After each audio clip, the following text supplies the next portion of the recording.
All right, folks, welcome to week 0 of the high school football season. That is right, the season is here, and we are cranking things up. 3 teams finished last season as state champs.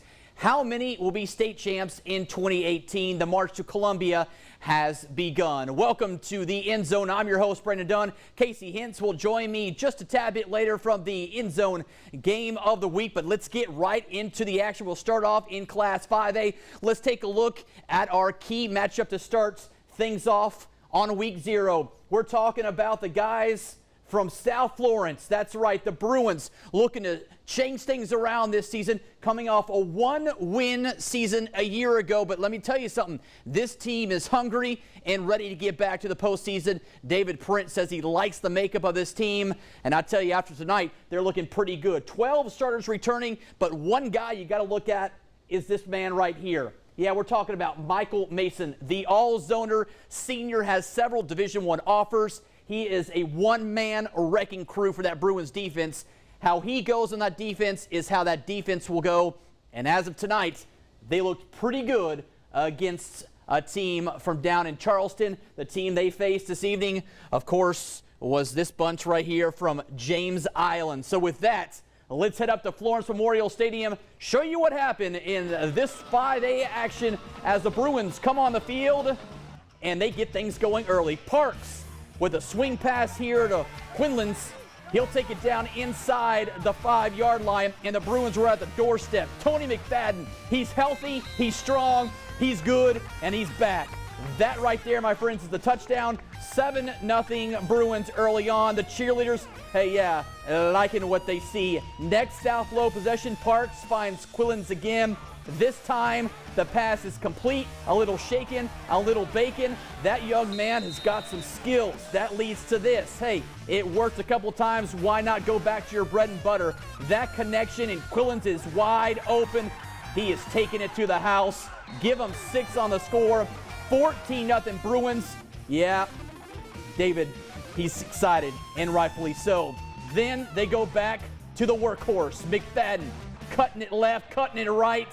You're not going to catch that young man. He has wheels for days. Give him 6 more and give the Bruins from South Florence a win. How about 41-14, your final tonight, as South Florence takes care of business in the opener of the 2018 season. Bruins now 1-0. It is their first win since September 22nd of last season when they beat Darlington. But I have a feeling they're going to be racking up a lot of wins this season, and they should be right back in the mix for a postseason berth when it's all said and done. Now, that being said, this team has a huge test next week. Hartsville is waiting to open their season. They had a bye tonight, ranked 2nd in 4A and loaded yet again. We'll see what the Bruins do next week at Kellytown Stadium. The Jody Jeanneret era at West Florence has begun as they were in Crestwood. Let's head out to the action, get it going. Opening kickoff, and I'm not so sure the coaching staff from Crestwood wanted the rock in this man's hands. Alim Ford doing what he does, breaking tackles, rumbling down the field, and he's going to find pay dirt. Just like that, the Knights up 7-0, just seconds into the game. Jeanneret, gotta love that. Crestwood in a hole, but they battle back.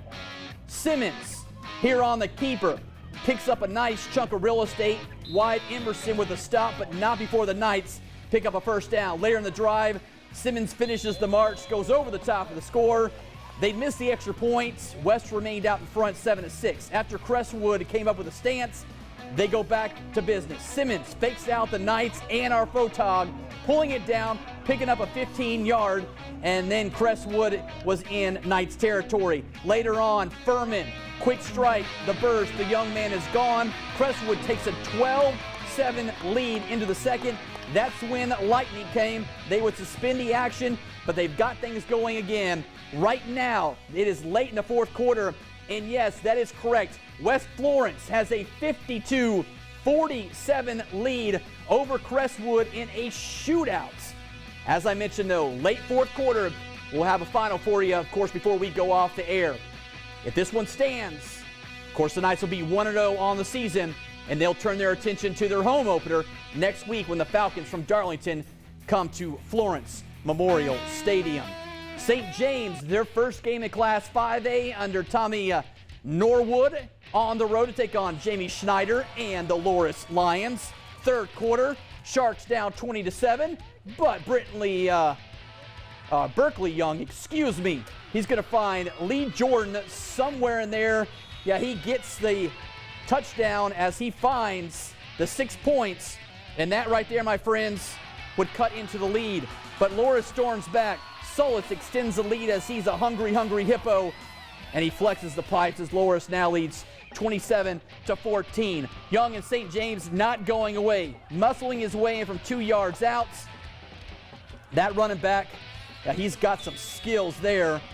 And just like that, my friends, we have ourselves a ball game as the Sharks score right there to cut the lead to 27-21. But it wouldn't be enough as Loris scores again.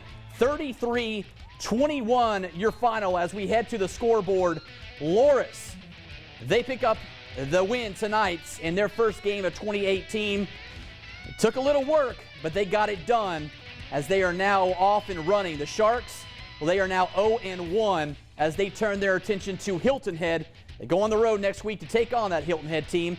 As for Loris, they're going to head to the reservation in Little River to take on North Myrtle Beach. We know how that rivalry plays out.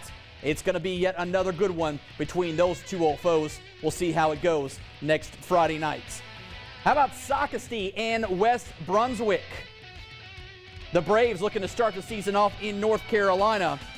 Get the action going here early on. Austin Simmons showing off what he can do. The nice spin move there leads to the first touchdown of the game as the home team took a 7-0 lead. Socastee, they get the rock back, looking for a little love, and leave it up to their sensation of sensations. Kenny Solomon picks up 20 yards there, and the Braves were rolling. Then we go to the passing game. Seth McKinney hooks up with Carson Stout. That young man going 30. He picks up the touchdown there. Trick plays, yeah, that put him in business as Socastee would go up 15-7. They're not quite done yet. Go back to the ground game. Christian Inman got a huge hole, and that young man is going to just outrun the whole Trojan defense for another touchdown. 60 to the house. That right there put the Braves up 22-7, but it was West Brunswick who would storm back to win this one 39-27. 39-29 as the Braves fall tonight. They are now 0-1 on the season. They will come back next week as they will take on North Brunswick as they will open the season tomorrow night, or next Friday night, excuse me. All right, let's go back to Thursday Night Lights, game of the week, North Myrtle Beach and Conway. And I tell you what, this was one heck of a ball game. Not so much the first 3 quarters, but boy, that fourth quarter was a doozy. Ramsey Lewis getting the ground game going off the top, but it would only be for 47 yards on the offense in the first half. They would settle for a field goal as Zane Smith right down Broadway there, 3-0 Chiefs. And Grady, well, he takes over for Conway. This young man really looked solid last night. Rolls out and finds Mr. Bennett. He's going to muscle his way in almost to the end zone. It looked like he was in. They're going to look at it. The refs get together, and they say he's in. The Tigers take a 7-3 lead. Back-to-back big drives for the Tigers. Grady pitches it off to Justin Sherman, and Sherman is in for 6.